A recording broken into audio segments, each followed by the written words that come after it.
कल हमने विशेषण पढ़ा, आज हम क्या पढ़ रहे हैं? क्रिया। क्रिया, क्रिया यानी वर्ब। अब देखो क्रिया जैसे हंसना, रोना, खाना, पीना, चलना, दौड़ना, ये सभी क्या है? क्रिया। क्रिया है। अब देखो क्रिया की जो परिभाषा है, जिन शब्दों से किसी काम के करने या होने का बोध हो उसे क्या कहते हैं भाई? क्रिया। कार्य का करना, जैसे चलना, ठीक है ना, बैठना, पढ़ना, पढ़ाना, खेलना, हंसना, गाना, कूदना, ये सभी क्या है? क्रिया। कौन सी क्या है? क्रिया। तो देखो परिभाषा क्रिया की, जिन शब्दों से किसी काम के करने या होने का बोध हो उसे क्रिया कहते हैं। वर्ब कहते हैं, जैसे इंग्लिश में सिंगिंग एंड राइट एंड लिखना, ठीक है ना, रीड एंड पढ़ना, ये सब क्या है? वर्ब है, क्रिया है। क्या है? क्रिया। अब देखो क्रिया, क्रिया की जो अर्थ के आधार पर या कर्म के आधार पर पहले लेते हैं कर्म के आधार पर। कर्म के आधार पर क्रिया कितने प्रकार की होती है भाई? दो प्रकार। कौन कौन सी?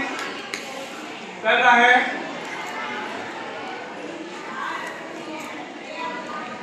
सकर्मक और अकर्मक क्रिया।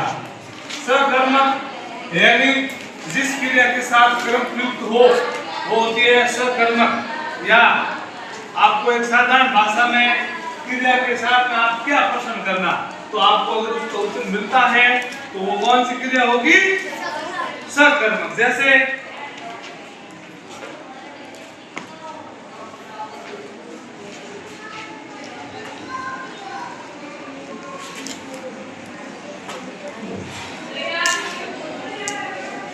नरेश पत्र लिखता है। अब इसमें नरेश क्या लिखता है? उत्तर मिलता है पत्र। तो इसका मतलब ये क्रिया कौन सी है? सकर्मक है। कौन सी है? हाँ। दूसरा क्वेश्चन है, आप जैसे मान लो दूसरा है आपके अकर्मक। अकर्मक में देखो कौन सा होगा?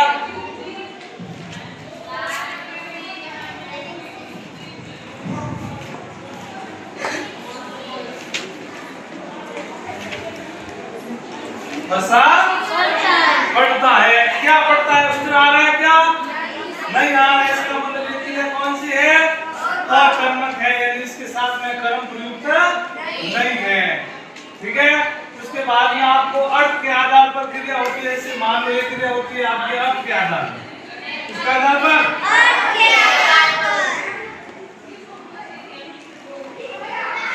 अर्थ के आधार पर जो क्रिया होती है, अब देखो एक होती है आपकी कौन सी क्रिया भाई? प्रेरणात्मक क्रिया। कौन सी होती है? प्रेरणात्मक क्रिया। प्रेरणात्मक क्रिया में जैसे किसी दूसरे से कार्य करना, एक होता है प्रेरक और एक होता है प्रेरित करता, ठीक है ना। जैसे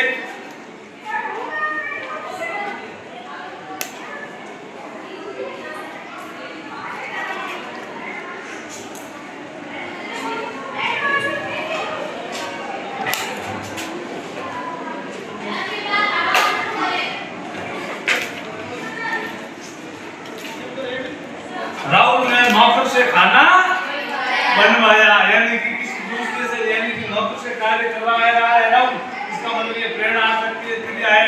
एक होती है प्रथम प्रेरणात्मक, बनाना या बनाया, बनवाया, बनाया या बनवाया, ये बनवाया है सेकंड, इसके प्रेरणात्मक क्रिया, ठीक है।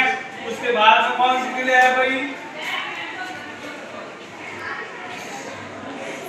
पूर्वकालिक क्रिया। कौन सी है? पूर्वकालिक क्रिया। इसमें होता है एक क्रिया समाप्त होती है, उसके बाद में दूसरी। जैसे राहुल ने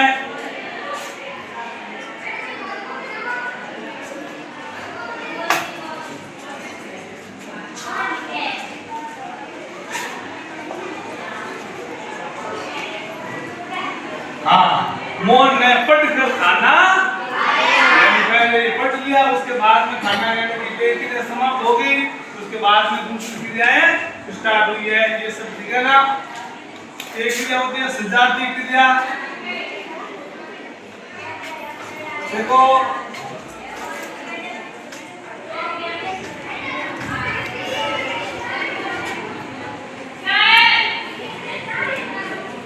भारत ने अंग्रेजों से लड़ी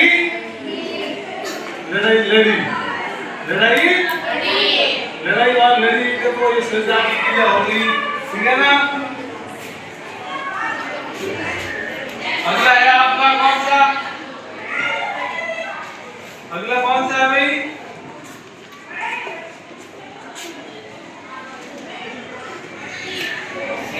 सहायक क्रिया। कौन सा है, सहायक क्रिया।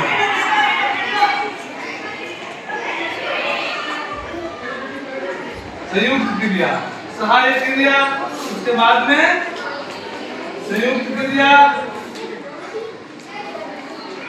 नाम धातु क्रिया। कौन सी क्रिया, नाम धातु क्रिया। नाम धातु में लजाना, ठीक है ना, बतियाना, ठीक है ना, हथियाना, ये सब नाम धातु क्रिया। क्रिया में माता जी बाजार से आ गई है, यदि माता जी आ गई है बाजार से, ठीक है ना, माता जी बाजार से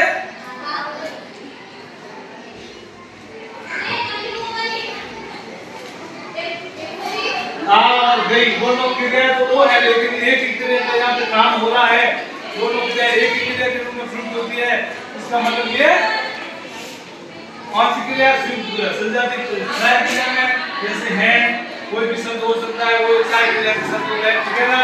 तो आपने देखा होगा ये सब क्रिया होती है, और आज आपने क्रिया के टॉपिक के बारे में बताया। क्रिया को आपने एक सिंपल भाषा में समझा कि कर्म के आधार पर क्रिया और अर्थ के आधार पर क्रिया। आ गया समझ में सबको?